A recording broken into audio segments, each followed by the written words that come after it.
సార్కి కూడా విజ్ఞప్తి చేస్తూ అవకాశం ఇచ్చినందుకు ధన్యవాదాలు తెలియజేస్తాను. Thank you sir.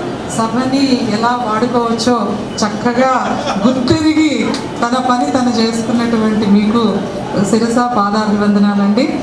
ఆధ్వర్యంలో డాక్టర్ రమేష్ కృష్ణ గారు రాసినటువంటి మరొక పుస్తకం రామాయణం, దీన్ని హిందీ వర్షన్లో వారు రచించడం జరిగింది.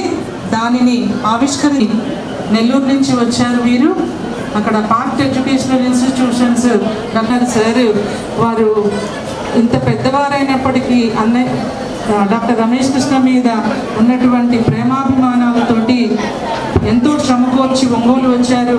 వారికి కూడా చాలా ధన్యవాదాలు.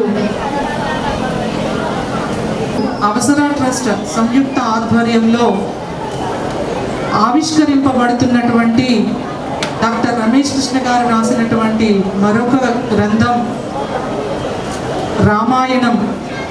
ఇది హిందీలో రాయటం జరిగిందండి.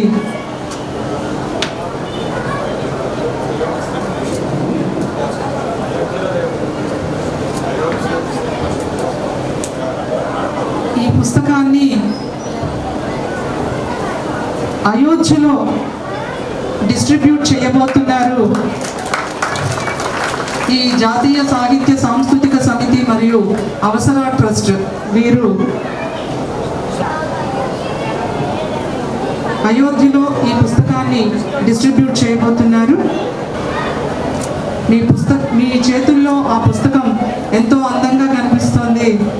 లోపల ఉన్నటువంటి మ్యాటర్ కూడా అంతే అందంగా ఉంటుంది, ఇంతమంది పెద్దల ఆశీర్వచనంతో అని అనుకుంటున్నాము. ధన్యవాదాలు సార్. కాంతారావు గారు నెమ్మదిగా స్టేజింగ్ దిగండి.